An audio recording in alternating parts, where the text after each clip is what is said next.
தேவனுடைய வார்த்தைக்கு நிறைய கடந்து செல்வோம். கர்த்தர் நல்லவர், அவர் கிருபை என்றும் உள்ளது. அல்லேலூயா. போன வாரத்தில், அதுக்கு முந்தின வாரம், இந்த 2 வாரத்துலேயும் நம்ம சொல்லியிருந்தோம், அடுத்து நம்ம எங்கே போய் ஆராதனை செய்ய போகிறோம் அப்படின்னு தெரியல அப்படின்னு சொன்னோம். ஆனால் கண்டிப்பாக ஆண்டவர் ஒரு நாளும் தடை இல்லாமல் நம்மளை கொண்டு போய் நடத்துவார் அப்படின்னு சொன்னோம். அவர் சொல்லும்போது, போன வாரம்ல அதுக்கு முந்தின வாரம் சொல்லும்போது, இந்த இடத்துல தான் நம்ம வந்து ஆராதிக்க போகிறோம், இந்த இடத்துல தான் நம்மளுக்கு வீடு தரப்போகிறாங்கிறது எனக்கு தெரியாது. அல்லேலூயா. உண்மைதானே அது? உங்களுக்கு யாருக்கா தெரியுமா? தெரியவே தெரியாது. அப்போது எதுக்காக இதெல்லாம் நான் முன்னாடியே சொல்கிறேன் அப்படின்னா, நம்மளுடைய விசுவாசம் காணப்படும் அப்படின்னு ஒரு இடத்துல இருக்குது. உங்களுடைய விசுவாசம் எப்படிமா காணப்படும்? சின்ன பிள்ளைங்களா கீழே உட்காந்துங்க, பெரியவங்களுக்கு சேர் விட்டுருங்க. யார் கீழே உட்கார முடியுங்கிறோம் கீழே உட்காந்துருங்க, சேர் இருக்கிறவங்க சேர் உட்காந்துங்க. உட்காருங்க, உள்ளே போய் உட்காருங்க. அப்படி இல்லைன்னா சேர் வேணும்னா உங்கள் சேர் இருக்குது, அந்த சேர் எடுத்துகிட்டு வந்து பின்னாடி போட்டு கூட உட்காருங்க, ஒன்றும் பிரச்சனை இல்லை. வேணும்னா எடுத்துகிட்டு வந்து போட்டு உட்காருங்க. குட்.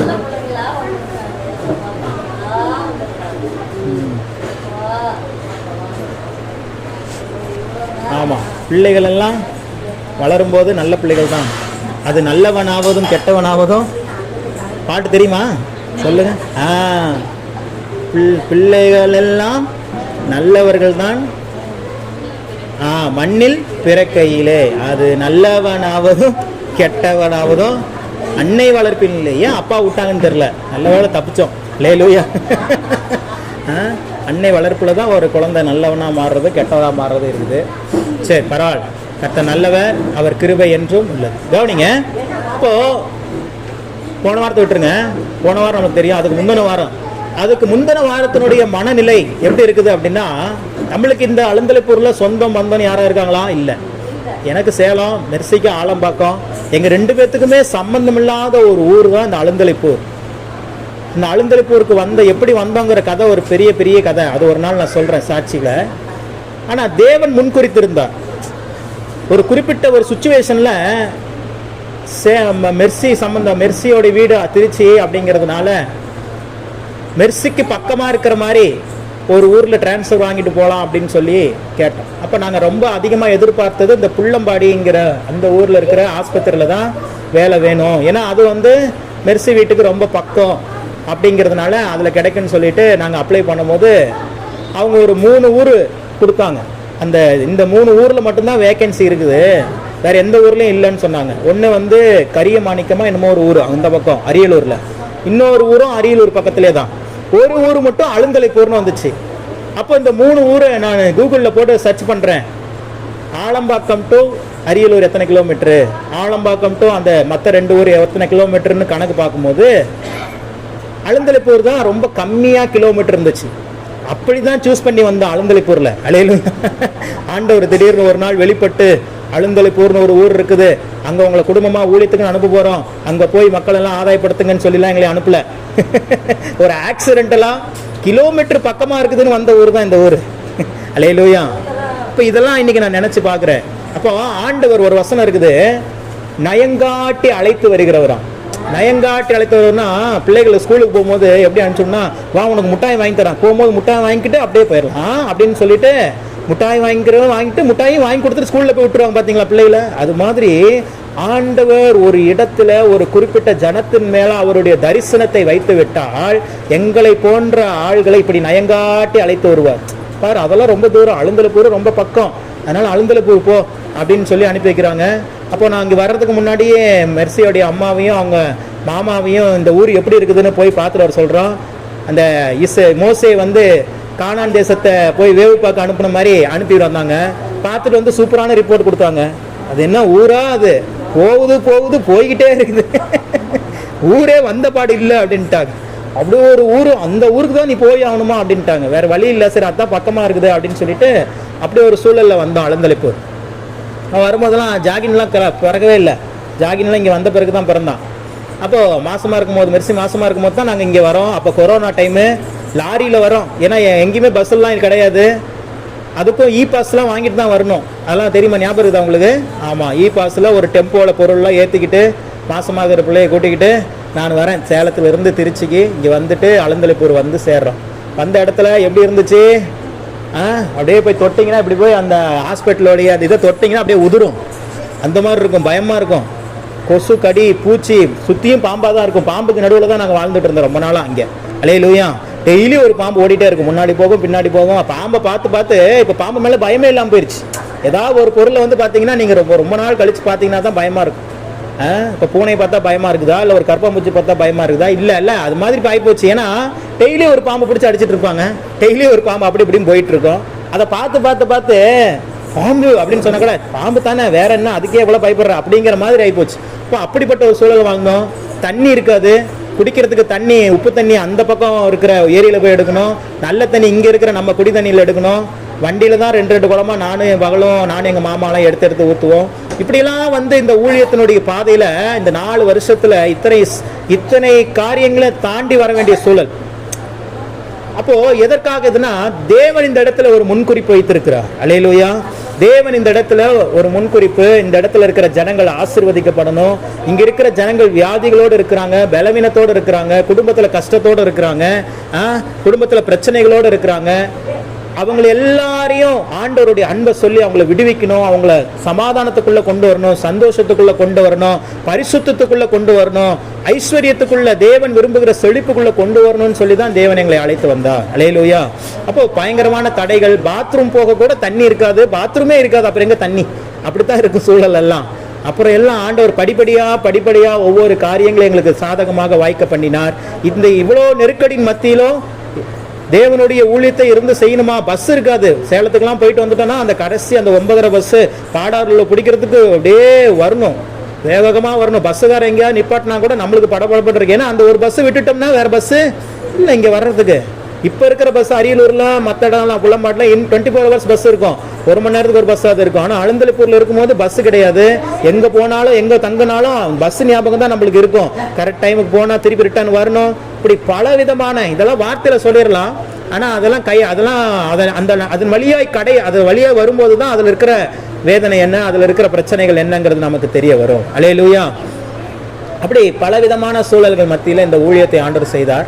அப்போ போன வாரத்துக்கு முந்தின வாரம் சொல்லும் போது நான் சொன்ன மாதிரி நம்ம இங்கே தான் வந்து ஆராதனை பண்ண போகுதுன்னு தெரியாது. ஆனால் எனக்குள்ள ஒரு பெரிய நிச்சயம் இருந்தது. ஏன்னா அதுக்கு முன்னாடி இருந்தே என்கிட்ட சொல்லிட்டு இருக்கிறாங்க, எங்கள் வீட்டில் சொல்கிறாங்க, சோனியா சிஸ்டர் சொல்கிறாங்க, அடுத்து எங்கே ஆராதனை செய்ய போகிறீங்க, வீடு பார்த்துட்டீங்களா இல்லையா, என்ன ஆச்சு, அடுத்து எப்படி அவங்க காலி பண்ண சொல்லிட்டாங்கன்னா என்ன பண்ண போகிறீங்க, அப்படி இப்படின்னு கேட்டேக்கிறாங்க. ஆனால் எனக்கு தெரியல. அப்போ இருந்தே ஒரே ஒரு பதில், எகோவா ஈரே, அவ்வளோதான். இப்போ அதுக்கு முந்தின வாரம் தான் நான் சொன்னேன், ஓனர் தான் அதுக்கு பற்றி கவலைப்படணும், வேலைக்காரங்க கவலை பண்ணணுமா? ஒரு கம்பெனி நடத்துறவங்க கம்பெனி ஒரு இடத்துக்கு ஷிஃப்ட் பண்றாங்கன்னா ஓனருக்கு தான் அந்த கவலை, ஓனர் தான் அதை பார்க்க போறாரு. வேலையாட்கள் எங்க போனாலும் அவங்க வேலையை செய்யத்தான் போறாங்க. நான் சொன்னது ஏதோ வார்த்தைக்காக இல்லை, உண்மையாகவே என்னுடைய மனநிலை அப்படிதான் இருந்துச்சு. பாட்டு வெறும் பாட்டு வந்து பாடலாம் இல்லை, உண்மையா அதுதான். உங்க ஊழியம் நானேன் கலங்கணும், கலங்கிக்கிட்டே அந்த பாட்டு பாடுறது. கலங்க கூடாதுன்னு தான் ஒரு பெர்க்மேன்ஸ் ஐயா எழுதினார். என்ன ஒரு தப்பு பண்ணிட்டாருன்னா அதை கொஞ்சம் சோக பாட்டா எழுதிட்டார். அதனால அந்த பாட்டு பாடும் போதே கலங்காதவங்க கூட கலங்கிடுறான். உங்க ஊழியம் நானேன் கலங்கணுங்கும் போதே கலங்கிரும் பாருங்க. அழைச்சது நீங்க நடத்தி செல்வீங்கும் போதே நம்மளுக்கே ஒரு டவுட் வரும், கண்டிப்பா ஒரு நடத்தி செஞ்சுருவாரா அப்படின்ட்டு. பாட்டை எழுதிட்டாங்க, ஆனா அதுக்கு டியூனை வந்து ரொம்ப சோகமா போட்டாங்க. நானா இருந்தா எப்படி எழுதியிருப்பேன், உங்க ஊழியம் நானேன் கலங்கணும் போல டப்பா குத்து அப்படி பாடியிருப்பேன். அப்பதாங்க ஒரு இதா இருக்கும், பாட்டுக்கும் அந்த எமோஷனுக்கும் கரெக்டா வரும். இன்னைக்கு நிறைய பாட்டு சந்தோஷமா பாடுற பாட்டெல்லாம் இதாகி போயிடுச்சு, சோகமா போச்சு. சோகமா இருக்கிற பாட்டுலாம் சந்தோஷமா பாட போறான். சினிமா பாட்டு பாடுறான் பாருங்க, சோகமா இருக்கிற பாட்டு, ஆனா சினிமா பாட்டு சந்தோஷமா பாடுறான். என்ன வேணா இருக்கட்டும் நான் சந்தோஷமா இருப்பேன், உசுறு இருக்கு வேற என்ன வேணும் உல்லாசமா இருப்பேன். அதெல்லாம் சோகத்துல பாட வேண்டியது. ஆனா அவன் போட்டான் தக்கிட்ட போட்டு பாடுறான், டிங்குன்னு. அல்லேலூயா. என்னப்பா சார் 2 பக்கமும் பாடுறீங்க, இதுவும் பாடுறீங்க அதுவும் பாடுறீங்க நீங்களா? ஆமா, சரி கவனிங்க. அப்போ உண்மையாவே தெரியாது, ஆனா விசுவாசம், அந்த விசுவாசம் இந்த இடத்துக்கு நம்மளை கொண்டு வந்து வர வச்சிருக்கு. அல்லேலூயா. அப்ப பாருங்க, அன்னைக்கு ஆராதனை முடிஞ்சோடனே லவ் லெட்டர் கொடுக்குற மாதிரி சோமையா வந்தார், ஒரு லெட்டர் எடுத்துக்கிட்டேன்ட்டேன் வந்தார், வாங்க நம்பர் வாங்கிட்டான், பிடிங்க உடனே வாங்குங்கிறார். அப்போ போன தடவை ஒரு தேவதூதரை பயன்படுத்துறாரு சோனியா. இதே மாதிரி சூழல்ல தான் பிரேயர் முடிச்சோனையுமே, அதான் கடைசி வாரம் முடிஞ்சோனையுமே, பிரதர் வாங்க நாங்கள் ஒரு வீடு பார்த்துருக்குறோம், அங்கேயே கூட ஆராதனை பண்ணலாம் கேட்கலாம் வாங்கன்னு சொல்லி கூட்டிட்டு போய் அன்னைக்கே அட்வான்ஸ் கொடுத்து அன்னைக்கே சாவி வாங்கணும். அதே மாதிரி இவரும் சாவி கொண்டு வந்து கொடுத்தாரு, ஆனா போன் எடுக்கல. ஒரு வாரமா அவர் போனே எடுக்கல. ஓனரு வருவாரா வரமாட்டாராங்கிற டவுட் வேற. அப்புறம் கடைசியில் ஒரு வழியா வந்து சாவியை கொடுத்து, முக்கியமா இதுல பெரிய வெற்றியே நமக்கு என்னன்னு கேட்டீங்கன்னா, இந்த இடத்துல நம்ம ஜெபம்தான் நடத்த போறோம், இந்த இடத்துல நம்ம வேற ஒன்றும் பண்ண போறது இல்லைங்கிறது வீட்டு ஓனருக்கு தெரிந்தும், நீங்க ஜெபம் தானே பண்ண போறீங்க, தாராளமா பண்ணுங்க, யாராவது வந்து கேட்டா என் பேரை சொல்லுங்கன்னு சொல்லி நமக்கு சப்போர்ட்டிவா ஒரு இந்த வீட்டு ஓனர் இருந்தார். அல்லேலூயா. அதுதான் தேவன் நம்ம வச்சிருக்கிற விசுவாசம். எதை குறிச்சுமே கலங்கக்கூடாது. என்ன பிரதர் இதுக்கு முன்னாடி இருந்த வீடை விட இது ரொம்ப மோசமாகுதே, ஓட்டு வீடா இருக்குதே, ஒரே மண்ணா இருக்குதே, அதை பத்தி கவலைப்படாதீங்க.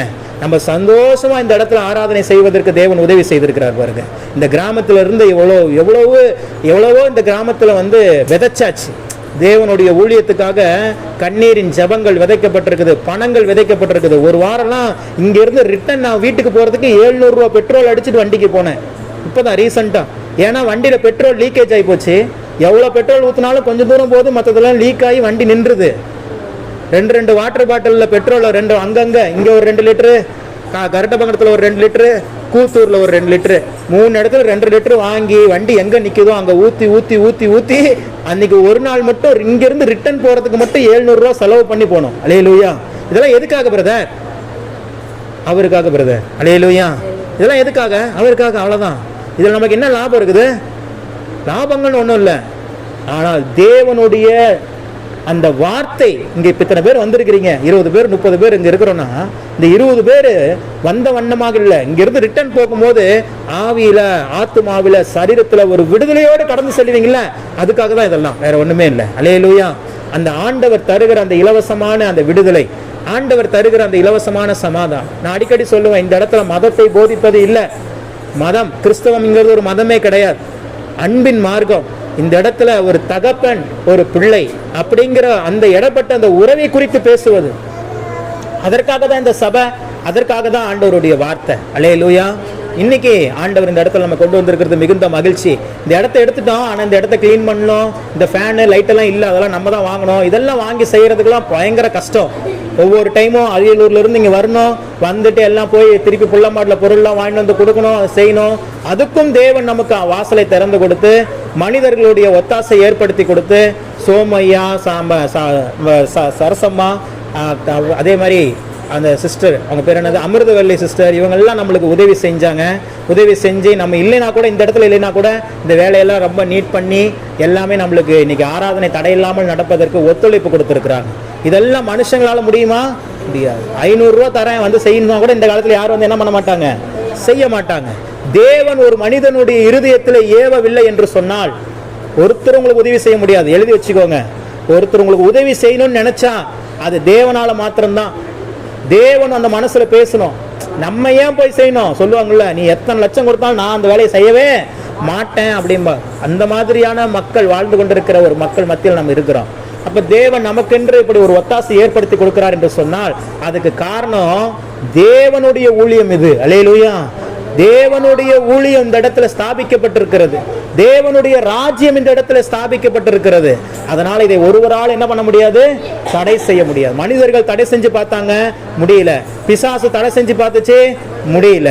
இப்ப யாரும் தடை செய்ய முடியாத அளவுக்கு தேவன் ஒரு பெரிய பேக்ரவுண்டை, ஒரு சப்போர்ட்டை நமக்கு ஏற்படுத்தி கொடுத்து விட்டார். அல்லேலூயா. இந்த இடத்துல இன்னைக்கு இருக்கிறோம். இனி போகிற இடம் இந்த இடத்துல சீக்கிரமாக. அதனாலதான் இன்னைக்கு முதல் வாரத்துல முதல் ஜெப குறிப்பே நமக்கு ஒரு நிரந்தரமான ஸ்தலத்தை இந்த அழுந்தலிப்பூர் கிராமத்துல தேவன் தரப்போகிறார். அல்லேலூயா. சீக்கிரமாக அதை நாம் சுதந்திரித்துக் கொள்ளுவோம், சீக்கிரமாக அதை நாம் பெற்றுக்கொள்வோம். நானும் கூட இடையில கொஞ்சம் ஜாபு அது எதுன்னு இருந்ததுனால என்னால ஊழியத்துல கான்சன்ட்ரேட் பண்ண முடியல, ஜெபத்துக்கு கூட வர முடியல. இனி அந்த பிரச்சனையும் இல்லை. திரும்பவுமாக பழைய மாதிரியே நான் என்ன பண்ண போறேன், ட்ரேடிங் பண்ணிக்கொண்டு தேவனுடைய ஊழியத்தை நிறைவேற்ற போகிறேன். அல்லேலூயா.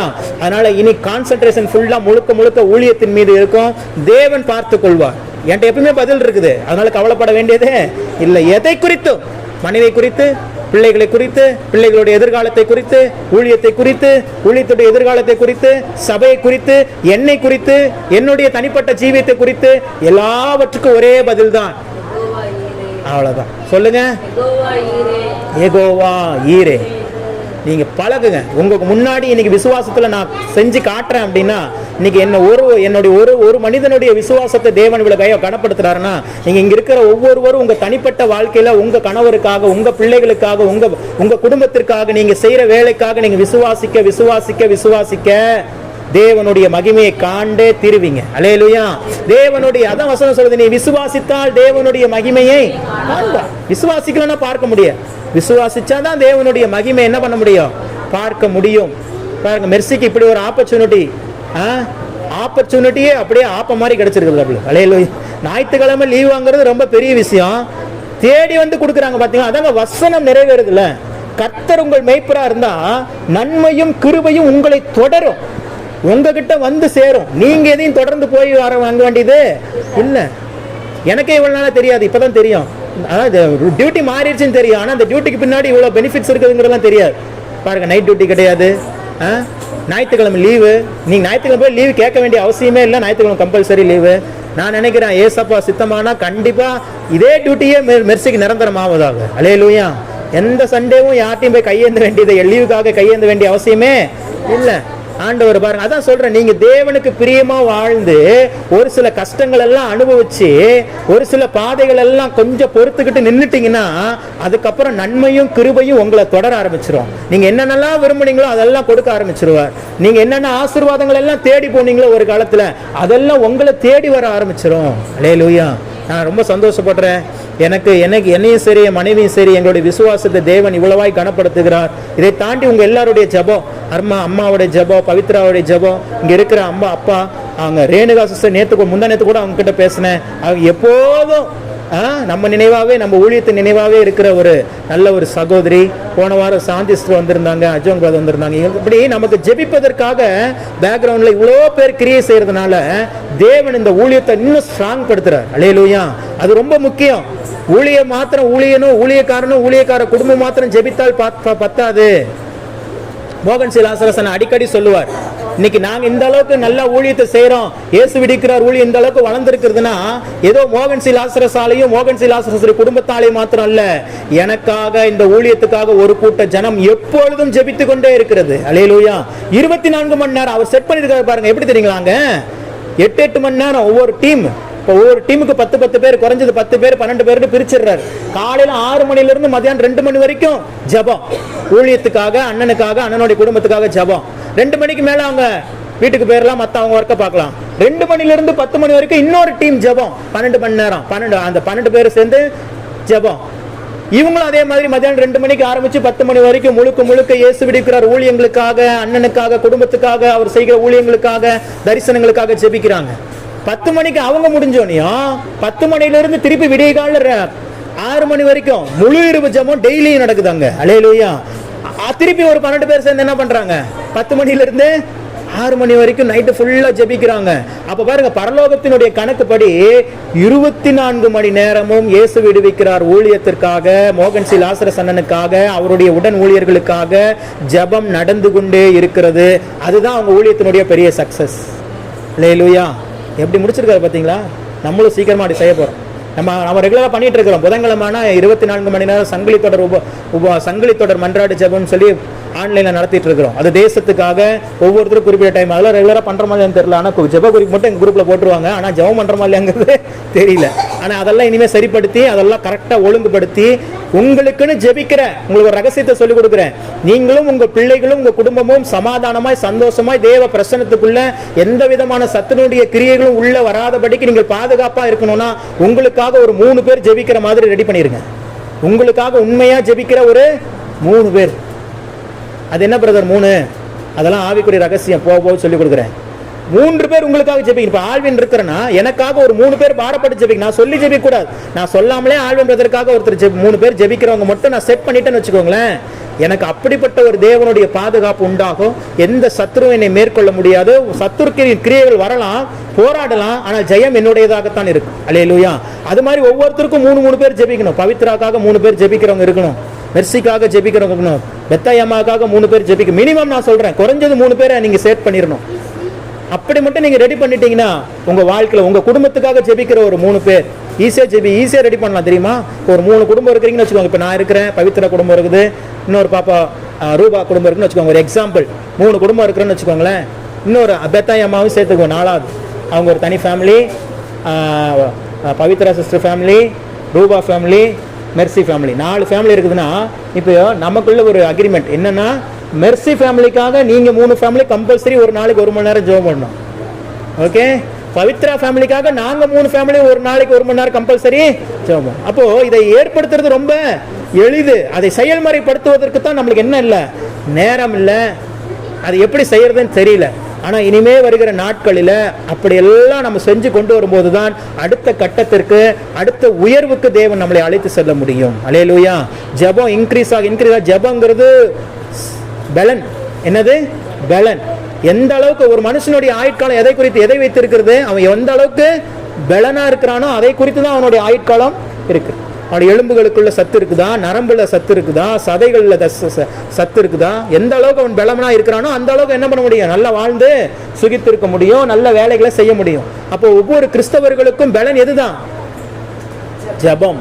பல விதமான காரியங்கள் இருக்குது. வசனத்தின் அடிப்படையில் பார்க்கும்போது இன்னைக்கு அதுதான் ஆக்சுவலா செய்தி. நான் என்ன செய்தியின் தலைப்புக்கே போகல, அதுக்கு முன்னாடி இதெல்லாம் சொல்லிட்டு இருக்கிறதெல்லாம் ஆலோசனை. கர்த்தருக்குள் மகிழ்ச்சியா இருப்பதே உங்களுடைய பலன். எந்த அளவுக்கு நீங்கள் பலம் உள்ளவர்களா இருக்கிறீர்களோ அந்த அளவுக்கு உங்களால காரியங்களை சாதிக்க முடியும். செய்ய முடியும் இல்ல, சாதிக்க முடியும். அல்லேலூயா. என்ன காரியங்களை நீங்கள் விரும்புகிறீர்களோ அந்த காரியத்தை கொடுப்பதற்கு ஒருத்தர் ஆயத்தம் உள்ளவரா இருக்கிறார். அவர் கொடுக்க ஆயத்தம் உள்ள, செயல்பட நம்ம ஆயத்தமா இருக்கிறோமா? இதோ எதற்காக ஆண்டவர் மனுஷனை தேடினாரா? திறப்பிலே நிற்கவும் சுவரையும் அடைக்கவும் தக்கதாக ஒரு மனுஷனை தேடினேன், ஒருவனையும் காணேன்கிறார். இன்னைக்கு திறப்பில நிற்கிறது கூட ஒரு கூட்டத்தை எழுப்பியாச்சு. திறப்பில நிற்கிறதுங்கிறது ஜெபத்தை குறிக்குது.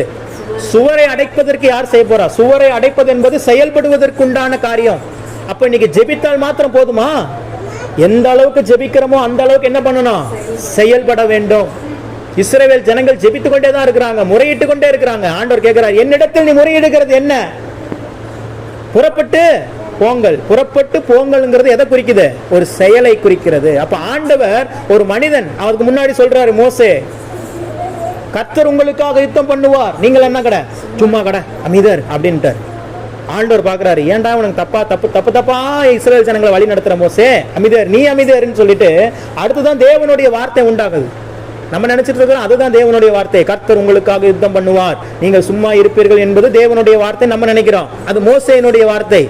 அதே வசனத்தை கீழே படிச்சு பாருங்க, புறப்பட்டு போங்கள், அதுதான் தேவனுடைய வார்த்தை. ஒரு நாள் ஆண்டவர் நீங்க சும்மா இருக்கிறத என்ன பண்றது இல்ல, விரும்புறது இல்ல. ஏதாவது ஒண்ணு செய்யுங்க தேவனுக்காக. ஜெபிக்கிறது ஒரு செயல் தான். ஜெபிக்கிறதுங்கிறது சாதாரண வேலை கிடையாது. ஜெபிக்குங்கிறதே ஒரு பெரிய செயல். அதுக்கும் நேரம் ஒதுக்கணும், அதுக்கும் பாரத்தோட ஜெபிக்கணும். டைம் பார்த்து கண்ணை முழிச்சு பார்த்து 1 மணி நேரம் ஆச்சா 1 மணி நேரம் ஆச்சா அப்படின்னு பார்த்து ஜெபிக்கணும். பல விஷயங்கள் இருக்குதுல்ல. உபவாச ஜெபம் பண்ணும்போதெல்லாம் பெரிய கூத்தா இருக்கும். எப்படா மதியானம் 2 மணி ஆகும்னு இருக்கும். காலையில இருந்து சாப்பிடாம கடந்து கொஞ்ச நேரம் அப்படியே உற்சாகம் நல்லா இருக்கும். முதல் பாட்டு பாடும்போது பயங்கர உற்சாகமா இருக்கும், 2வது பாட்டு பாடும்போது கொஞ்சம் கம்மியா இருக்கும், 3வது பாட்டு பாடும்போது பாட்டே வாயில வராது. அப்புறம் ஜெப வேலை நடத்தும் போதெல்லாம் ஒரு மாதிரி ஆயிரும். செய்தியின் வேலையெல்லாம் அப்படியே ரொம்ப ஆவலா கேட்டுட்டு இருப்பாங்க. ஏன் இந்த செய்தி வேலை முடிஞ்சிருச்சுன்னா என்னாச்சு, ஒரே முடிஞ்சிச்சு அப்பா அப்படின்ட்டு. நான் இதெல்லாம் என் வாழ்க்கையில் நடந்த சம்பவத்தை தான் நான் சொல்றேன். அப்படியே ஆவலா இருப்பேன். எங்க பாஸ்டர் 2 மணிக்கு முடிப்பாருன்னு. கொஞ்சம் டைம் இழுத்துட்டாருன்னா அப்படியே பதைக்கும் பாருங்க மனசு, எப்படா அவர் முடிப்பாரு, இனிமேல் உபவாச ஜெபத்துக்கு இங்க வரக்கூடாது அப்படிங்கிற மாதிரிலாம் இருக்கும். அப்புறம் ஜெபம் முடியும் பாருங்க, அப்பதான் நிம்மதியா இருக்கும், சோறு அப்பதான் கிடைக்கும். இப்படித்தான் உபவாச ஜெபத்தெல்லாம் நாங்க கடத்தணும். அல்லேலூயா. அப்படிதான் உபவாச ஜெபத்தெல்லாம் கடத்துவோம். வேற வழி இல்லை. உபவாச ஜெபத்துக்கு வரலன்னா பாஸ்டர் ஃபோன் போட்டு ஏன்டா வரலன்னு கேட்பாரு. அப்புறம் போய் தான் ஆகணும். போனா வேற வழி இல்லை, சாப்பிடாம இருந்து தான் ஆகணும். இப்படியெல்லாம் வளர்க்கப்பட்டு தான் இன்னைக்கு ஆண்டவர் ஒரு ஸ்தானத்தை கொண்டு வரும்போது இப்பதான் தெரியுது அதெல்லாம் ஏன் அப்படி பண்ணாருன்னு. இன்னைக்கு அந்த உபவாச ஜெபத்துக்குலாம் போகலன்னா இன்னைக்கு உங்க முன்னாடி இங்க நான் நிக்கவே முடியாது. அல்லேலூயா. அன்னைக்கு அந்த உபவாச ஜெபத்துல இருந்து அந்த தேவ பிரசன்னத்துல அந்த தேவனுடைய வல்லமையில நிறைக்கப்பட்டதுனாலதான் இன்னைக்கு ஊரு பேர் தெரியாத ஒரு இடத்துல கூட வந்து இத்தனை பேர் ஜனங்கள் மத்தியில தேவனுடைய வார்த்தை சொல்லுவதற்கான பலனை தேவன் தந்திருக்கிறார். அல்லேலூயா. நிச்சயம் தருவார், உங்களுக்கும் தருவார், உங்களுக்கும் அந்த கிருபைகளை தருவார், உங்களுக்கும் அந்த ஆசீர்வாதங்களை தருவார். வாசிக்கலாம் இந்த நாளுடைய ரேமா வார்த்தை. ஏசாயாவின் புத்தகம் 35ஆம் அதிகாரம் 1வது வசனம். ஏசாயாவின் புத்தகம் 35ஆம் அதிகாரம் அதனுடைய 1ஆம் வசனத்தை வாசிங்க. வனாந்தரமும் வறண்ட நிலமும் மகிழ்ந்து கடுவெளி கழித்து புஷ்பத்தை போல செழிக்கும். ஆமென். கண்களை மூடி ஜெபிப்போம். வார்த்தையாகிய தேவனே, எங்கள் மத்தியிலே வெளிப்படும். பேசுகிறவர்கள் நீங்கள் அல்ல, பிதாவின் ஆவியானவரே உங்களிலிருந்து பேசுகிறார் என்று சொன்ன வார்த்தை கனப்படுத்தி அருளும். சொல்லும் அடியார்கள் கேட்கிறோம். திருவசனத்தை கேட்கிறவர்களாய் மாத்திரமல்லாமல் அதன்படி செய்கிறவர்களாய் மாற எங்களை அர்ப்பணிக்கிறோம். இயேசு கிறிஸ்துவின் நாமத்தில் பிதாவே, ஆமென். அல்லேலூயா. இன்னொருத்தர வாசிங்க. வனாந்திரமும் வறண்ட நிலமும் மகிழ்ந்து கடுவெளி கழித்து புஷ்பத்தை போல செழிக்கும். அல்லேலூயா. ஆண்டவர் இந்த நாளில உங்களிடத்துல சொல்ல சொன்ன ஒரு வார்த்தை, நீங்கள் செழிப்பீர்கள். அல்லேலூயா. நீங்கள் செழிப்பீர்கள். உங்கள் வாழ்க்கை இன்றைக்கு ஒரு வனாந்திரம் போல காணப்படலாம், வறண்ட நிலத்தை போல காணப்படலாம். ஆனால் ஆண்டவர் சொல்லுகிறார், வனாந்திரமும் வறண்ட நிலமும் தான் என்னவா போகுது? மகிழ்ந்து அதுக்கப்புறம் கடுவெளி கழிக்க போதான். கடுவெளிங்கிறது கடுமையான ஒரு இடம். அந்த இது கூட களிப்பாய் மாறப்போகிறது. புஷ்பத்தை போல செழிக்கும். நீங்க உலகத்திலேயே நான் அதிகமா பார்த்து வியந்த ஒரு காரியம் எதுன்னு கேட்டீங்கன்னா, அந்த பூக்களை பார்த்து அதிகமா வியந்திருக்கு. பூக்களை பார்த்துருக்கிறீங்களா? யாரெல்லாம் அந்த பூக்கள் கண்காட்சிக்கெல்லாம் போயிருக்கிறீங்களா? விதவிதமான பூக்கள், அந்த டிசைன்ஸு, அந்த கலர்லாம் பார்த்தீங்கன்னா நீங்களாம் ஆர்டிஃபிஷியலாக அதை வரைய கூட முடியாது. அந்த மாதிரி அவ்வளோ அக்யூரேட்டாக அந்த பூக்களை ஆண்டவர் படைத்திருக்கிறார். பாருங்க, புஷ்பத்தை போல. அதனால தான் செழிப்புக்கு அடையாளமாக அந்த புஷ்பத்தை ஆண்டவர் சொல்லுகிறார். லீலி புஷ்பம் வேதாகமத்தில் பல அந்த பூக்களை குறித்து சொல்லப்பட்டிருக்குது. இப்போ ஆண்டவர் இந்த நாளில் என்ன சொல்றாருன்னா, உன் வாழ்க்கை ஒரு வறண்ட நிலமாவே இருக்குதா? உன் வாழ்க்கை ஒரு வறண்ட நிலமா வனாந்திரம் போல காணப்படுதா? வனாந்திரம்னா ஒரு வழியே தெரியல, ஏதோ வாழ்றேன் பிரதர், ஏதோ போயிட்டு இருக்கு லைஃப்ல ஒரு என்ன சொல்றது, ஒரு விருப்பமே இல்லை, ஒரு இன்ட்ரெஸ்டே இல்லை, ஏன் வாழ்றோம் அப்படின்னு நினைச்சிட்டு நம்மளுடைய வாழ்க்கை என்ன ஆயிட்டு இருக்குது, போயிட்டு இருக்குதா? ஆண்டவர் சொல்றாரு, நீங்கள் செழிப்பீர்கள். அல்லேலூயா. அந்த வறண்ட நிலமா இருக்கலாம், அது வனாந்தரமா இருக்கலாம், அது கடுவெளியா கூட இருக்கலாம். ஆனா அதை குறித்து கவலைப்படாதீங்க. உங்களை செழிக்க பண்ணுகிறவர் ஒருவர் இருக்கிறார். செழிப்பு அப்படின்னாவே உடனே பணத்துக்கு போயிடக்கூடாது. பணங்கிறது செழிப்பு கிடையாது, அது ஒரு பகுதி. செழிப்புல ஒரு பகுதி தான் பணம். ஆனா செழிப்புங்கிறது என்ன தெரியுமா?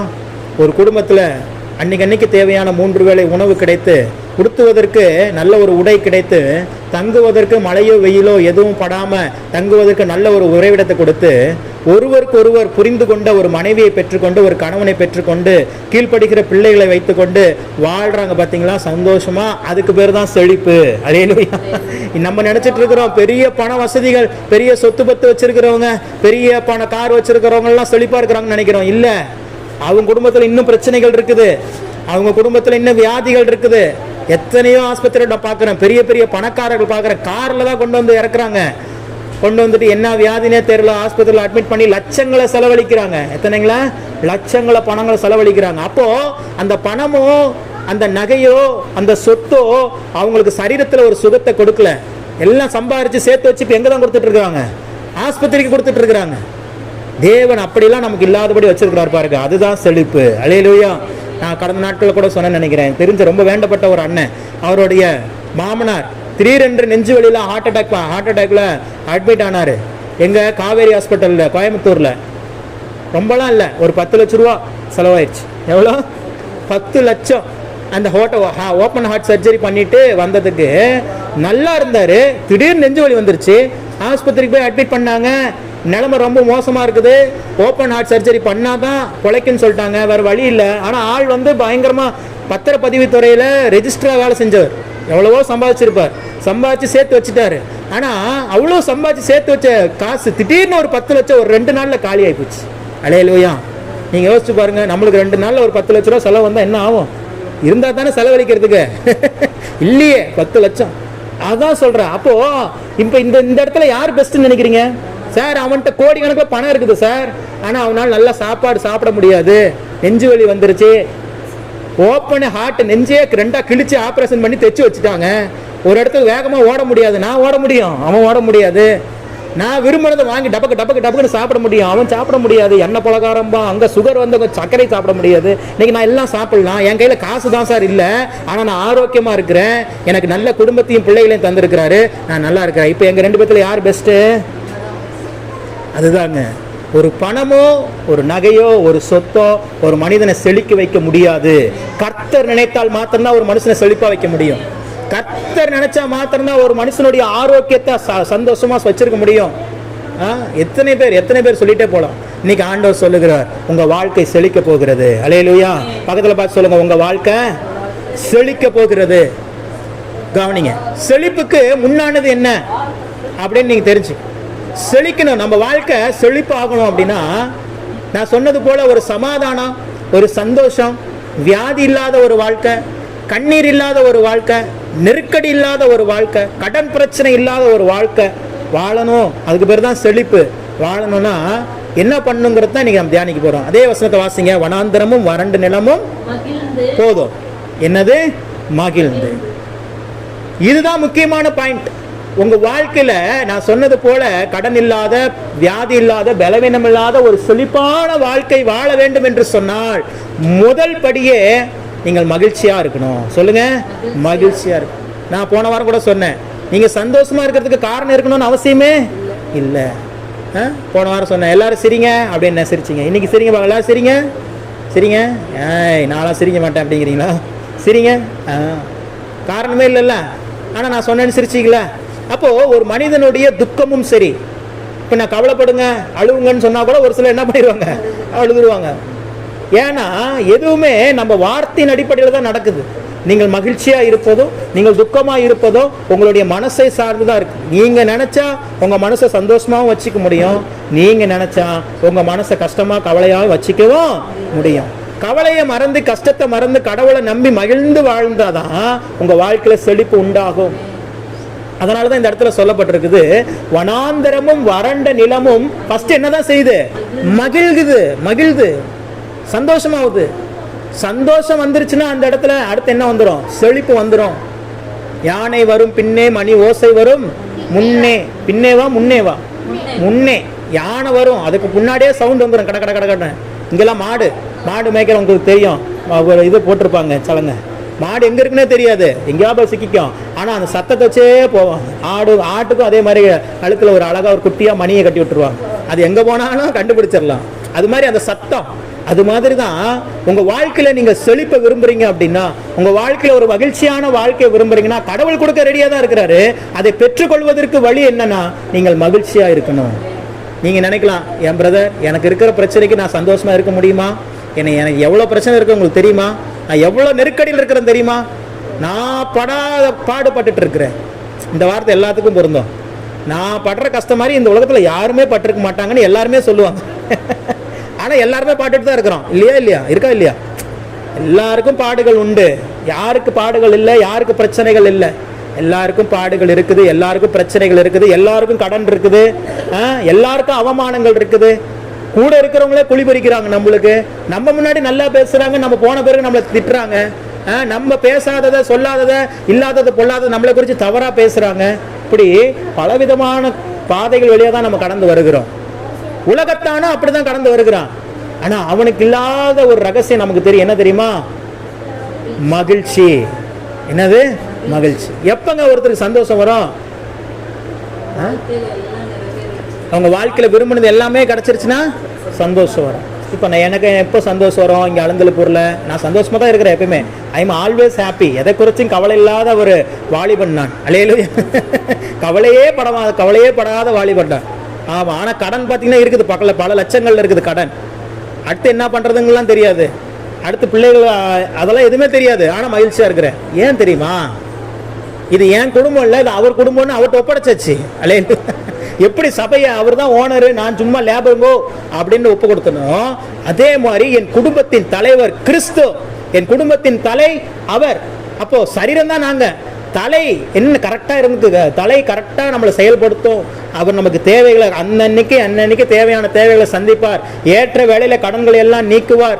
ஏற்ற வேளையில நமக்கு தேவையான எல்லா காரியத்தையும், சொந்த வீடாகட்டும், சொந்த காராகட்டும், சொந்த பணங்களாகட்டும், எதுவா இருந்தாலும் தேவன் தருவார் என்கிற ஒரு நம்பிக்கை, ஒரு ஆழமான விசுவாசம் எனக்குள்ள இருக்கிறபடினாலதான் நான் சந்தோஷமா இருக்கிறேன். சும்மாலாம் சந்தோஷமா இல்ல, எல்லாவற்றையும் அவர் பார்த்துக் கொள்வார். அல்லேலூயா. ஆபிரகாம் அப்படித்தான் கூட்டிட்டு போறாரு. ஈசாக்கு யாரு? தன்னுடைய ஒரே பேரான சொந்த குமாரன். ரொம்ப வருஷம், 100 வயசு அவனுக்கு குழந்தை பிறந்திருக்குது.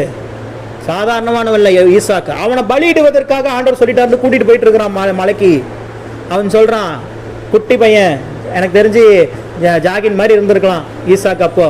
அப்போ அந்த குழந்தை கேக்குது அப்பாட்ட, அப்பா விறகு இருக்குது, நெருப்பு இருக்குது, ஆடு எங்கப்பா? நம்மளா இருந்தா என்ன சொல்லுவோம்? மவனே நீ தாண்டா அந்த ஆடு அப்படின்னு சொல்லியிருப்பா இல்லையா? ஆனா அவர் என்ன சொன்னாரு? யெகோவா ஈரே. அங்கதான் அந்த வார்த்தை யூஸ் பண்ணப்படுது. கர்த்தருடைய பர்வதத்தில் பார்த்து கொள்ளப்படும். ஆட்டை குறிச்சு நீ ஏன்பா கவலைப்படுற? கட்டையும் நெருப்பையும் எடுத்துட்டு போறத நம்ம வேலை. ஆடை நம்மளுக்கு முன்னாடி அவர் வச்சிருப்பார். ஆபிரகாம் என்ன விசுவாசிச்சார்னா, நம்முடைய தேவன் யெகோவா தேவன் ரொம்ப சர்வ வல்லமை உள்ளவர். அவர் எப்படி நினைச்சாருன்னா, நம்ம பலி இட்டுருவோம், பலி இட்ட பிறகு கூட அவன் திரும்பியும் உயிரோட வந்துருவான், ஆண்டவர் உயிரோட அவனை எழுப்பிடுவாரு. அப்படி உயிர்த்தெழுதலை நம்பி தான் தைரியமா என்ன கொண்டு போனான். சாதாரணமா கொண்டு போல. ஆனா அவனுடைய விசுவாசம் அப்படி இருந்துச்சு பாருங்க. அவன் போறதுக்கு முன்னாடியே மேல ஒரு மாடு போய், அங்க ஒரு கொம்பை போய் ஒரு இடத்துல சிக்கிக்கிட்டு வெளியும் வர முடியாம போக முடியும், ஒரு ஆடு அங்க ஆயத்தமாவே இருக்குது. இவன் எதர்ச்சியா சொன்னான், யெகோவா ஈரே, கர்த்தருடைய பர்வதத்தில் பார்த்து கொள்ள போனான். ஆடை பத்தி நீ கவலைப்படாத, அதை அவர் பார்த்துக்குவாருன்னா. உண்மையாவே ஒரு ஆடு அங்க என்ன ஆயிடுச்சு? ரெடி ஆயிருச்சு. இப்ப போனாங்க, நடந்த சம்பவங்கள் எல்லாம் தெரியும். கத்தியை தூக்கிட்டான், ஓங்கிட்டான். வெட்டுற நேரத்துல ஆண்டவர் சொல்லிட்டாரு, பிள்ளையாண்டான் மீது கையை போடாதே, உன்னைய பார்த்துட்டப்பா, உன் விசுவாசம் என்னங்கிறது தெரிஞ்சு போச்சு, பரவாயில்ல, நீ என்னையே தான் அதிகமா நேசிக்கிற. ஆண்டவருக்கு என்ன ஒரு பொசசிவ்னஸ் வந்துருச்சுன்னா, இவன் குழந்தை வரதுக்கு முன்னாடி அப்பா அப்பான்னு என் முன்னாடியே சுத்திட்டு இருந்தான், இப்ப குழந்தை வந்த பிறகு குழந்தையே தூக்கி கொஞ்சிட்டு இருக்கிறான், என்னை விட்டுட்டானே அப்படின்னு அவர் நினைக்கிறார். அல்லேலூயா. அதெல்லாம் எப்படி கண்டுபிடிக்கலாம்னா, அந்த வசனம் போட்டிருப்பாரு, அதுல அவர் சொல்லியிருப்பாரு பாருங்க, உன் ஏக சுதனும் உனக்கு பிரியமான குமாரனுமான ஈசாக்கை பலியிடுங்கிறார். ஏன் அப்படி சொல்லி சொல்லி காட்டுறாருன்னா, நீ பாரு, அவன் வந்த பிறகு நீ ஒழுங்கா ஜெபம் பண்றது இல்லை. இன்னைக்கு அப்படிதான், வேலை கிடைக்கிறதுக்கு முன்னாடி ஏசப்பா ஏசப்பா ஏசப்பாம்பாங்க, வேலை கிடைச்ச பிறகு பிரேயருக்கா போய்க்கலாம் அடுத்த வாரம். வேலை கிடைக்கிறதுக்கு முன்னாடி ஜெபம் ஜெபம் ஜெபம் ஜெபம் எல்லாமே ஜெபம் தான். அப்ப வேலை கிடைச்ச பிறகு ஜெபம் கூட பண்றது கூட நேரம் இல்லை. அப்படி இருக்கவே கூடாது. ஒரு நாளும் தேவனை தேவைக்காக தேடவே கூடாது. அதான் பாட்டு பாடணும்ல, என் தேவையை சொல்லி சொல்லி உங்களை துக்கப்படுத்த மாட்டேன், என் தேவையே நீங்க தான், அவர் தான். அவருக்காக நீங்க எதை வேணா இழங்க, தப்பே கிடையாது. நான் சொல்லுவேன், கிறிஸ்துவுக்காக நீங்கள் எதை வேண்டுமானாலும் இழக்கலாம். ஏன்னா நீங்க இழந்தது 100 மடங்கு உங்களுக்கு ரிட்டர்ன் வரப்போகுது. அல்லேலூயா. நீங்கள் கிறிஸ்துவுக்காக எதை எதை இழந்தீர்களோ அதை 100 மடங்காக தேவன் உங்களுக்கு தருவதற்கு ஆயத்தமுள்ள தேவனாக இருக்கிறார். இன்னைக்கு மட்டும் நான் சண்டே எனக்கு லீவே வேண்டாம், எனக்கு வேலை ஓகே அப்படின்னு சொல்லிட்டேன்னா, பல நிறுவனங்கள் வேலைக்கு எனக்கு ஓப்பன் இருக்குது. பல நிறுவனங்களுடைய கதவுகள் எனக்காக திறந்திருக்குது. ஞாயிற்றுக்கிழமை லீவு மட்டும் எனக்கு வேணான்னு சொன்னா, இப்போ ஏன் நிப்பாட்டி வச்சிருக்கேன், எனக்கு ஞாயிற்றுக்கிழமை லீவு இருக்கிற மாதிரி வேலை வேணும்னு கொஞ்சம் ஹோல்ட் பண்ணி வச்சிருக்கிறேன். ஞாயிற்றுக்கிழமை லீவ்லாம் வேணான்னு சொன்னா, இன்னைக்கு லட்சங்களை கூட சம்பாதிக்க முடியாத சூழல் இருக்குது. ஏன் அதை வேண்டாம்னு நினைக்கிறேன்? அந்த ஞாயிற்றுக்கிழமை அது கர்த்தருக்கு தான். அல்லேலூயா. அது எத்தனை லட்சம் வேணாலும் எந்த கம்பெனி வேணாலும் கொடுக்கட்டும், இந்த ஞாயிற்றுக்கிழமை நான் கடவுளை விட்டு அவ்வளோ. அப்படி நீங்கள் வைராக்கியமாய் கிறிஸ்துவுக்காக இழக்க நேரிட்டாலும் அது உங்களுக்கு லாபமாகத்தான் வரும். வசனம் சொல்லுது, அவர் தான் சொல்றாரு, பவுல் சொல்றாரு, லாபமான அனைத்தையும், கர்த்தரை அறிகிற அறிவுக்காக லாபமான அனைத்தையும் குப்பமா நஷ்டையா கஷ்டமா குப்பையுமா எண்ணுகிறேன் அப்படிங்கிறார். அப்போ ஒரு நாளும் தேவனோடு நீங்க வேற எதுவுமே கம்பேரிசனே வைக்கவே கூடாது. கடவுள் அப்படின்னா அந்த இடம் அவருக்கு மட்டும்தான்.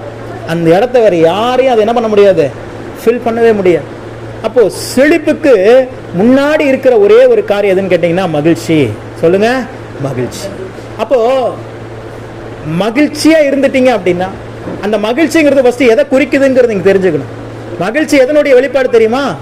விசுவாசத்தினுடைய வெளிப்பாடு. நான் தான் சொன்னேன் இல்லையா, வாழ்க்கையில எப்ப நம்மளுக்கு மகிழ்ச்சி வரும்? நம்ம எதிர்பார்த்தது எல்லாம் நம்மளுக்கு நடந்துருச்சு, நம்மளுடைய ஜபத்துகள் எல்லாம் ஆண்டவர் பதில் தந்துட்டாருன்னா நம்ம எப்படி இருப்போம்? மகிழ்ச்சியா இருக்கும். இப்ப எப்படி மகிழ்ச்சியா இருக்க சொல்றாருன்னா, அதெல்லாம் நான் கொடுத்துட்டேன்னு நினைச்சு நீ மகிழ்ச்சியா இருங்கிறாரு. உன் ஜபத்துக்கு இன்னும் பதில் வரல, பதில் நான் கொடுக்க போறேன்னு நம்பி நீ விசுவாசத்தோட எப்படி இரு, மகிழ்ச்சியா இரு. உன் சரீரத்துல வியாதி இருக்குதா, உன் சரீரத்துல ஆரோக்கிய குறைபாடு இருக்குதா, உன் வியாதியை நான் நீக்கிட்டேன், உனக்கு ஆரோக்கியத்தை கொடுத்துட்டேன்னு நீ விசுவாசி. நீ விசுவாசிச்சுன்னா உனக்குள்ள என்ன உண்டாயிரும்? மகிழ்ச்சி உண்டாயிரும். இந்த கடன் பிரச்சனை வந்து என்னை காப்பாத்த ஆள் இல்லையே நினைக்காத. இந்த கடன் பிரச்சனை எல்லாம் ஆண்டவர் மாத்திட்டாருன்னு நீ நம்பு, விசுவாசி. என்ன நடக்கும்? மகிழ்ச்சி உண்டாகும். மகிழ்ச்சி உண்டாகி விட்டால் செழிப்பு உண்டாகும். அல்லேலூயா. நீங்க சந்தோஷமா இருக்க ஆரம்பிச்சிட்டீங்கன்னா உங்களுக்காக திறக்காத வாசல்கள் எல்லாம் திறக்க ஆரம்பிச்சிடும். உதவி செய்யாத மனிதர்கள் கூட உங்களை தேடி வந்து உதவி செய்ய ஆரம்பிச்சிருவாங்க. வாசல்கள் உங்களை தேடி வர ஆரம்பிச்சிடும். அப்படிதான் நான் லைவா பாக்குறேன். எனக்கும் சரி, மெர்சிக்கும் சரி, அப்படிதான் எங்க வாழ்க்கையில நாங்கள் அனுபவித்து வருகிறோம். விசுவாச வாழ்க்கை தான் வாழ்கிறோம். ஒரு நாளும் தேவனை 2வது இடத்துல வச்சதான் நினைச்சு கூட பார்த்ததே கிடையாது. நான் கூட ஒரு சில நேரத்தில் நினைப்பேன், மெர்சிட்ட கேட்பேன், நான் வெளிநாட்டு போயிட்டா நீ சர்ச்சு ஃபேமிலிலாம் பார்த்துக்குவியா அப்படின்னு கேட்பேன் மெர்சிட்ட. ஏன்னா எனக்கு வெளிநாட்டில் நிறைய ஆப்பர்ச்சுனிட்டி வந்துகிட்டே இருக்குது. இப்போ கூட வந்துச்சு, ரீசெண்டாக கூட வந்துச்சு. 1300 வெள்ளி, சிங்கப்பூரில் தான் 1300 வெள்ளி. என் ஃப்ரெண்டு இருக்கிறான், சேஃப்டி ஆஃபீஸராக வந்துடுறாங்கிறான். 1300 வெள்ளினா நம்ம இந்தியா காசுக்கு 1 லட்ச ரூபா மாத சம்பளம். 8 மணி நேரம் தான் டியூட்டி, சாப்பாடு ஃப்ரீ, தங்குற இடம் ஃப்ரீ. 8 மணி நேரம் சும்மா கோட்டு சூட்லாம் போட்டுக்கிட்டு போயிட்டு அப்படியே கம்பெனிக்குள்ள எல்லாம் சேஃப்டி ஹெல்மெட்லாம் போட்டுருக்காங்களா, சேஃப்டி ஷூலாம் போட்டுருக்காங்களா, போடாதவன ஏன்டா போடுறா அப்படின்னு சொல்லிட்டு வர்றது தான் வேலை, வேற ஒன்றும் வேலை இல்லை. அல்லேலூயா, எவ்வளோ நல்ல வேலை பார்த்தீங்களா? Safety officer. எவ்வளோ சம்பளம்? 1.5 லட்ச ரூபா, 1 லட்ச ரூபா 8 மணி நேரத்துக்கு. ஓட்டிலாம் இருக்குது, ஓட்டிலாம் செஞ்சோம்னா அப்படியே சம்பளம் டபுள் ஆகிடும், 2 லட்ச ரூபா சம்பளம். ஆனால் ஞாயிற்றுக்கிழமை லீவு கிடைக்காது. என்ன கிடைக்காது? ஞாயிற்றுக்கிழமை லீவு கிடைக்காது. சோறு கிடைக்கும், நல்ல சாப்பாடு கிடைக்கும், நல்ல மதிப்பு கிடைக்கும். பரவாயில்ல, இந்த கம்பெனியில் இவர் தான்ப்பா சேஃப்டி ஆஃபீஸர் அப்படிங்கிற மதிப்பு கிடைக்கும். மெர்சிக்கு வெளியில் கொஞ்சம் மதிப்பு கிடைக்கும். பரவாயில்ல, சாதா மெர்சி வீட்டுக்காரர் வெளிநாட்டில் இருக்கிறாரு, மாதம் 2 லட்ச ரூபா சம்பாதிக்கிறாரு அப்படின்னு எல்லாம் கிடைச்சிடும். ஆனால் தேவனுடைய பிரசன்னம் கிடைக்காது. தேவனுடைய வார்த்தையை பகிர்ந்து கொடுக்கிற அந்த அனுபவம் கிடைக்காது. தேவனுடைய மகிமையை நான் அனுபவிக்கவே முடியாது. அப்படி நான் சும்மா அடிக்கடி விளையாட்டு கேட்பேன், என்னதான் சொல்லுதுன்னு பார்ப்பேன். அது ஒன்றுமே பதிலே சொல்ல, சிரிக்கும். சிரிக்கிறதுக்கு அதுக்கு என்ன பதில்னு எனக்கு இன்ன வரைக்கும் கண்டுபிடிக்கவே முடியல. நீ வெளிநாட்டுக்கு போடாங்குதா, இல்லை நீ வெளிநாட்டுக்குலாம் ஒன்றும் போக வேணாம் இங்கே இருடாங்குதா, அதுவே தெரில எனக்கு இன்னும். அல்லேலூயா. ஆனால் எப்போ கேட்டாலும் என்ன பண்ணோம்? சிரிக்கும், அவ்வளோதான். வேற இப்போ கூட சிரிக்குது, அவ்வளோதான். ஆனால் இந்த அர்த்தம் என்ன நம்ம முடிவு எடுக்கிறது? இது வெளிநாட்டுக்கு போகணும்னு நம்மளை சொல்லுதா, இல்லை போனால் நல்லா இருக்குங்குதா, இல்லை போக வேண்டாம் இங்கே இருங்குதா, என்ன சொல்லுதுன்னு எனக்கு தெரியாது. அல்லேலூயா. ஆனால் கேட்டு வச்சுக்கோ அப்பப்போ. அல்லேலூயா. அதனால் நீங்கள் மகிழ்ச்சியாக இருக்க ஆரம்பிச்சிட்டீங்க அப்படின்னா செழிப்பும் சந்தோஷமும் உங்களை தேடி வர ஆரம்பிச்சு. நீங்கள் ஒரே ஒரு சம்பவத்தை குறித்து நான் சொல்லிட்டு இந்த செய்தியை முடிக்க ஆரம்பிக்கிறேன். நம்ம அடிக்கடி நம்ம வாசித்த ஒரு வேத பகுதி தான். அன்னாள், எல்கானான்னு சொல்லி ஒருத்தர் இருக்கிறாரு, அவருக்கு 2 மனைவி, அன்னாளும் பெண்ணினாள். பெண்ணினாளுக்கு குழந்தை இருக்கிறாங்க, அன்னாளுக்கு குழந்தை இல்லை. ஆனால் அண்ணால தான் இவன் ரொம்ப நேசிக்கிறான். எல்கானாங்கிற ஆள் அவங்க மனைவி, 2வது மனைவி தான் ரொம்ப அதிகமாக நேசிக்கிறான். ஆனால் அவங்களுக்கு என்ன இல்லை? குழந்தை இல்லை. இப்போ அவங்க வாழ்க்கையில் எப்படி அவங்க குழந்தையை பெற்றுக்கொண்டாங்க? அது ஒரு சாபமான ஒரு சூழ்நிலை. இப்போவுமே பார்த்தீங்கன்னா ஒரு திருமணமாகி ஒரு 3 வருஷம் 5 வருஷம் ஆச்சு, குழந்தை மட்டும் இல்லை அப்படின்னா பாவம் அந்த பிள்ளை. அல்லேலூயா. இன்னைக்கு இருக்கிற என்ன தப்பு யார் மேலே இருக்குதோ அதை பற்றி கவலை இல்லை. அது கணவன் மேலே இருந்தால் கூட இன்னும் ஒன்றும் இல்லையா, சும்மா தான் இருக்குதா அந்த பிள்ளை, சும்மா தான் இருக்குதா பிள்ளை, இது ஏதோ இருந்தால் தான் நாங்களே சொல்லுவோமே. அல்லேலூயா. அந்த பிள்ளையை கேட்டு ஒரு வழி ஆக்கிடுவாங்க, கஷ்டப்படுத்திடுவாங்க பாருங்களேன். அப்படிலாம் நம்மளாம் தேவனோட பிள்ளைகள் அப்படிலாம் யாரும் கல்யாணம் ஆகி 3 வருஷம் 4 வருஷம் ஆச்சு குழந்தை இல்லைன்னு தெரிஞ்சுன்னா அவங்க கிட்ட போய் குழந்தை இருக்கான்னு தயவு செஞ்சு கேட்காதீங்க. கேட்டிங்கன்னா அவங்க மனசு கஷ்டப்படுறது அவங்களுக்கு தான் தெரியும். நம்ம நினைக்கிறோம் நீங்கள் கேட்டால் மட்டும் அங்கே குழந்தை உண்டாயிரவா போகுது. இல்லை, குழந்தை உண்டானா கண்டிப்பாக உங்களுக்கு தகவல் வந்துடும். ஆனால் அந்த மக்கள் புரிஞ்சிக்கவே மாட்டாங்க, போயிட்டு கேட்டே இருப்பாங்க. ஏமா இன்னமா அவன் மருமக சும்மாவா இருக்குது அப்படிம்பாங்க. ஏற்கனவே அந்த மாமியார் அந்த மருமக மேலே கடுப்பாக தான் இருக்கும், இன்னும் குழந்தை இல்லையேன்னு. இவங்க சொல்கிறது இன்னும் அவங்களுக்கு மனசு வேதனைப்படுத்து. அப்படி இல்லை, ஒரு பெண்ணுடைய வேதனையும் வலியும் பெண்ணுக்கு தான் தெரியும். அல்லேலூயா. இங்கே நிறைய பெண்கள் இருக்கிறதுனால உங்களுக்கு தெரியும் பல வேதனைகள், பல சூழ்நிலைகள். அவங்கள போய் இன்னும் நம்ம காயப்படுத்தக்கூடாது. முடிஞ்ச ஆறுதல் சொல்லலாம், கவலைப்படாதம்மா, அதெல்லாம் எனக்கு தெரிஞ்சு 10. நான் அப்படி தான் சொல்லுவேன். எனக்கு யாரும் அப்படி தெரிஞ்சுட்டா என்ன தெரியுமா சொல்லுவேன்? அவங்க கிட்ட போய் வாலண்டியராக எப்படி பேசுவேன் தெரியுமா? குழந்தை பற்றிலாம் கவலைப்படாதீங்க, எனக்கு தெரிஞ்ச ஒருத்தர் இருக்கிறாரு, யாருமே இருக்க மாட்டாங்க, நானும் அப்படி சொல்லுவேன். அவங்களெலாம் கல்யாணம் ஆகி 10 வருஷம் ஆச்சு, 10 வருஷத்துக்கு அப்புறம் 2 குழந்தை பிறந்துச்சு அவங்களுக்கு ஒரே பிரசவத்தில் அப்படின்னு சொல்லுவேன். அவங்களுக்கு சந்தோஷமாக இருக்கும். நம்மளுக்கு கல்யாணம் ஆகி 4 வருஷம் தான் ஆகுது, பிரதர் சொல்கிறது 10 வருஷத்துக்கு அப்புறம் 2 குழந்தை பிறந்துச்சான். அப்போ பிறக்கும், ஒரு நம்பிக்கை வரும். நீங்கள் பேசுகிற வார்த்தை மற்றவங்க மனசில் ஒரு நம்பிக்கையை வளர்க்கணும், ஒரு சந்தோஷத்தை வளர்க்கணும். அதுதான் தேவனுடைய பிள்ளைக்கு அழகு. நீங்கள் பேசி இன்னும் அவங்களை காயப்படுத்தக்கூடாது, நீங்கள் பேசி இன்னும் அவங்களை கஷ்டப்படுத்தக்கூடாது. அல்லேலூயா. நீங்கள் பேசுகிற வார்த்தை ஒருவரையும் காயப்படுத்தக்கூடாது. இப்படிப்பட்ட ஒரு வாழ்க்கை வாழ்ந்தால் தான் நீங்கள் வாழ்க்கை செழிக்க முடியும். அதான் சொல்கிறேன், மகிழ்ச்சியாக இருக்கணும். எப்படி இருக்கணும்? மகிழ்ச்சியாக இருக்கணும். நீங்கள் மகிழ்ச்சியாக. அப்போ பாருங்கள், இவங்க என்ன பண்ணுறாங்க? ஒரே ஒரு வசனத்தை வாசிங்க. 1 சாமுவேல் 1வது அதிகாரம் 6வது வசனம் 7வது வசனம் வாசிங்க. 1 சாமுவேல் 1ஆம் அதிகாரம் 6-7. கர்த்தர் அவள் கற்பத்தை அடைத்தபடியினால் அவளுடைய சக்கலத்தில் அவள் துக்கப்படும்படியாக அவளை மிகவும் விசனப்படுத்துவாள். அவள் கர்த்தருடைய ஆலயத்திற்கு போகும் சமயத்தில் அவன் வருஷந்தோறும் அந்த பிரகாரமாய் செய்வான். இவள் அவளை மனமடிவாக்குவாள். அப்பொழுது அவள் சாப்பிடாமல் அழுது கொண்டிருப்பாள். கவனிங்க, என்ன பண்றா? சாப்பிட மாட்டேங்கிறா, அழுதுட்டே இருக்கிறா. அண்ணாளுடைய ரியாக்ஷன் என்னது? ஜெபம் பண்றதுக்கு முன்னாடி என்னதுன்னு பார்த்துக்குங்க. எப்படி இருக்கிறா? குழந்தை இல்லைன்னு சொல்லிட்டு அவனுடைய சக்காலத்தி அவங்களுடைய அக்கா என்ன பண்றா? திட்டுறா, பாரு எனக்கெல்லாம் குழந்தை இருக்குது, உனக்கெல்லாம் குழந்தையே இல்லைன்னு ஏளனமா பார்க்குறா. உடனே என்ன பண்றா? அழுகிறாள், சாப்பிடாம இருக்கிறா. இது வந்து ரியாக்ஷன். இப்போ என்ன நடக்குது? அடுத்து வாசிங்க 11வது வசனம். இப்ப என்ன பண்றா? ஜெபம் பண்ண ஆரம்பிச்சிட்டா. எனக்கு வழி வேற யாரும் இல்ல, கர்த்தர் தான் வழி. என் கணவரை நல்லா தான் வச்சிருக்கிறாரு, என் கணவர் என் மேல அன்பா பாசமா தான் இருக்கிறாரு, ஆனாலும் எனக்கு குழந்தை இல்ல. இத கர்த்தரால தான் மாத்த முடியும், இயேசுவால தான் மாத்த முடியும்னு சொல்லி அவள் போய் ஜெபிக்கிறாள். இப்ப அவ பண்ற ஜெபம் தான் இந்த வார்த்தை. வாசிங்க. சேனைகளின் கர்த்தாவே, தேவரீர்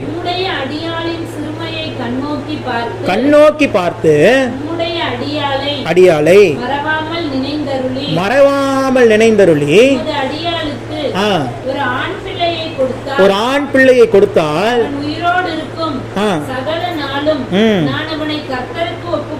போதும், கர்த்தருக்கு ஒப்பு கொடுக்கும். அவ போய் பொருத்தனை பண்றா.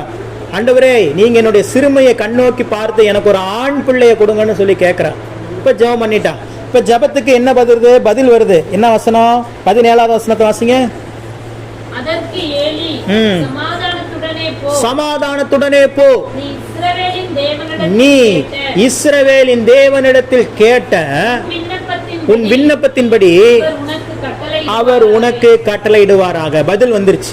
கவனிங்க, எப்பவுமே நான் சொல்லுவேன், உங்க ஜெபத்துக்கு பதில் நீங்க விரும்புற பதிலா இருக்காது.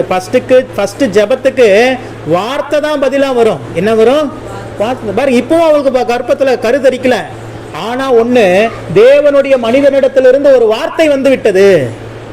நல்லா கவனிங்க. குழந்தை இல்ல, வேற அவமானத்தினால அவ என்ன பண்றா? அழுகிறா, சாப்பிட மாட்டேங்கிறா. இப்ப போய் ஜெபம் பண்றா. ஜெபம் பண்ண உடனே தேவ மனிதனிடத்திலிருந்து என்ன வந்துருச்சு? வார்த்தை வந்து விட்டது. சமாதானத்தோட போ, நீ இஸ்ரவேலின் தேவனிடத்தில் கேட்ட உன் விண்ணப்பத்தின்படி அவர் உனக்கு கட்டளையிடுவார். அவர் கண்டிப்பா செய்வார்மா, நீ கவலைப்படாதன்னு என்ன மாதிரி ஒரு பாஸ்டர் என்ன பண்ணிட்டாரு? சொல்லிட்டார். ஆனா நல்லா கவனிக்கணும், கருத்தரிக்கல, ஜஸ்ட் என்ன வந்திருக்குது? வார்த்தை தான் வந்திருக்குது. அந்த வார்த்தையை பெற்றுக்கொண்ட அவளுடைய ரியாக்ஷன் இப்ப எப்படி இருக்குது பாருங்க. வாசிங்க 18வது வசனம். அப்பொழுது அவள்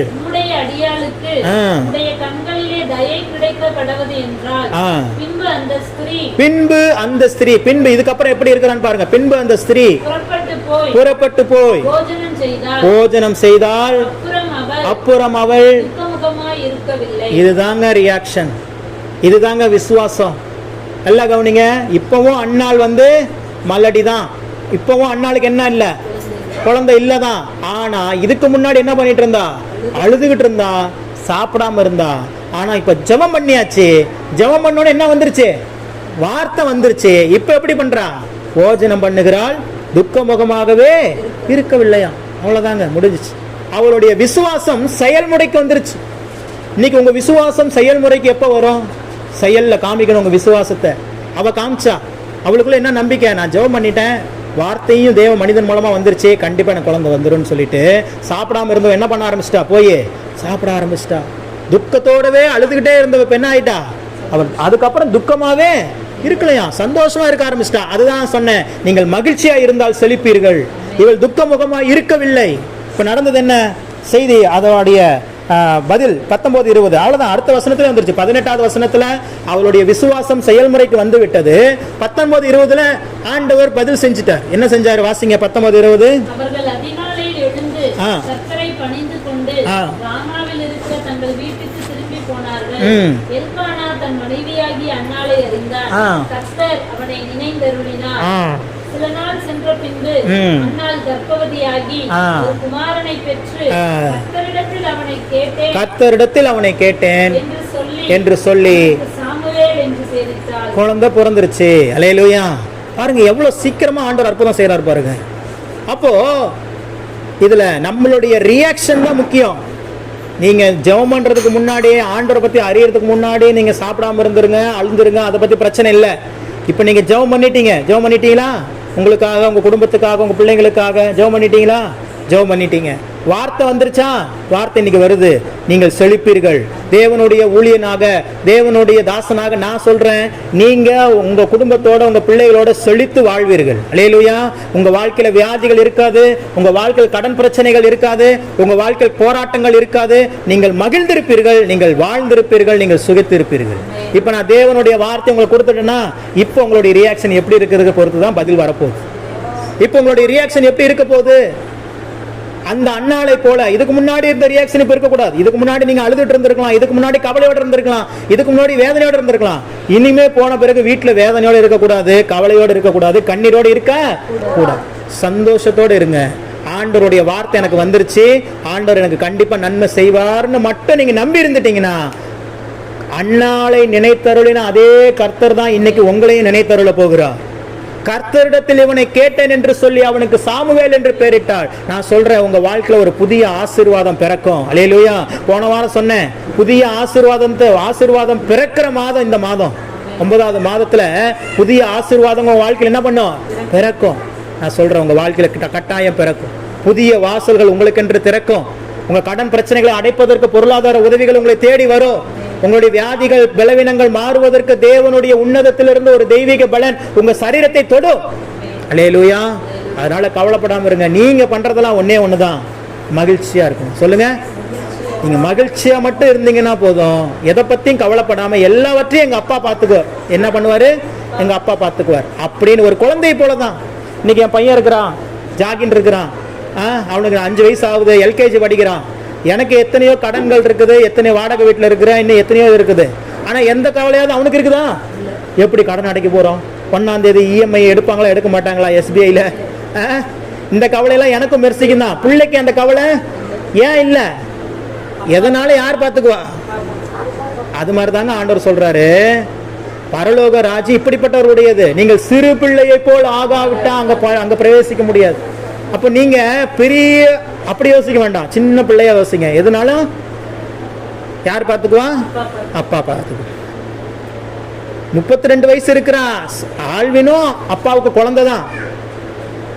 60 வயசு 50 வயசான பெத்தாய் அம்மாவுக்கும் அவருக்கு குழந்தை தான். இன்னைக்கு வரைக்கும் நம்ம நினைக்கிறோம் அவருக்கு இவங்க தான் குழந்தை. அம்மா ஆண்டவருக்கு குழந்தை. அவருக்கு எல்லாவற்றுக்கும் எல்லாருக்கும் தகப்பனா இருக்கிறார். அவருக்கு குழந்தை தான் நீங்க. அல்லேலூயா. அப்போ நீங்க எப்படி இருக்கணும்னு நினைக்கிறாரு? எதை பத்தி நீங்க கவலைப்படக்கூடாது. அப்பா நான் பார்த்துக்குவேன்னு நீங்க நம்பிக்கையா இருக்கணும்னு அவர் நினைக்கிறார். அல்லேலூயா. நீங்க அப்படிப்பட்ட ஒரு நம்பிக்கை உள்ளவர்களாய் வாழ்ந்து விட்டீர்கள் என்று சொன்னால் உங்க வாழ்க்கையில நீங்க செழிப்பதை ஒருவராலும் தடுக்க முடியாது. எந்த பிசாசும் உங்க எல்லைக்குள்ள வர முடியாது. எந்த கண்ணாரும் கிண்ணாரும் உங்களை ஒண்ணும் பண்ணாது. நீங்க நல்லா இருப்பீங்க. அல்லேலூயா. ஆண்டவர் உங்களை ஆசீர்வதிப்பாராக. கண்களை மூடி நாம் ஜெபிப்போம். அல்லேலூயா. ஜீசஸ். பரிசுத்தமுள்ள தகப்பனே, உமக்கு நாங்கள் நன்றி செலுத்துகிறோம் ஆண்டவரே. இந்த நாளில் எங்களோடு கூட பேசினீர். வனாந்தரமும் வறண்ட நிலமும் மகிழ்ந்து கடுவெளி கழித்து புஷ்பத்தை போல செழிக்கும் என்று சொல்லி இந்த நாளிலே உமது பிள்ளைகளான எங்களை செழிக்க பண்ணும்படியாக இந்த வார்த்தை எங்களுக்கு அனுப்பினீர். உமக்கு நன்றி செலுத்துகிறோம். நாங்களும் கூட எதை குறித்தும் கவலைப்படாமல் ஆண்டவரே, நாங்கள் உண்மை விசுவாசித்து மகிழ்ச்சியா இருக்க எங்களுக்கு கற்றுத்தாங்க ஆண்டவரே. அன்றைக்கு அன்னாள் அவள் குழந்தையற்ற நிலைமையில் இருக்கும் பொழுது அவமானப்படுகிற சூழல்ல அழுது கொண்டிருந்தாள், போஜனம் பண்ணாமல் இருந்தாள். ஆனால் ஜெபித்த பிறகோ, தேவனுடைய வார்த்தையை பெற்றுக்கொண்ட பிறகோ அவள் துக்கமுகமாக இருக்கவில்லை. அவள் போஜனம் செய்தாள். நாங்களும் எங்கள் விசுவாசத்தை செயல்முறைக்கு கொண்டு வர உதவி செய்யுங்க. எங்கள் விசுவாசம் எங்கள் வாயின் வார்த்தையில மாத்திரம் இருக்கக்கூடாது ஆண்டவரே, அது செயல்முறைக்கு வர வேண்டும். தேவனை நம்பி நாங்கள் வாழ்ந்திருக்கணும். தேவன் பார்த்து கொள்வார் என்கிற விசுவாசத்தோடு நாங்கள் வாழ எங்களுக்கு அர்ப்பணிக்கிறோம் ஆண்டவரே. நீங்க சொன்ன உங்க வார்த்தையின்படி நாங்கள் செழிக்க, நாங்கள் இஸ்ரவேலின் தேவனிடத்தில் கேட்ட எங்கள் விண்ணப்பத்தின்படி எங்களுக்கு கட்டளையிடுவீராக. வந்திருக்கிற ஒவ்வொருவரையும் இந்த வார்த்தையினால் ஆசீர்வதிக்கிறேன். வாழச் செய்வீராக, வாழ்ந்திருக்கும்படி செய்வீராக, சுகித்து செழித்திருக்கும்படி செய்வீராக. மன விருப்பங்கள் அனைத்தும் நிறைவேறுவதாக. ஆன்லைன் மூலமாக இந்த வார்த்தை கேட்ட ஒவ்வொருவருக்கும் அப்படிப்பட்ட கிருபைகள் நிரம்பி வழிவதாக. Yes, in the name of Jesus. இயேசு கிறிஸ்துவின் நாமத்தில் ஜெபித்தோம் எங்கள் நல்ல பிதாவே. ஆமென். அல்லேலூயா.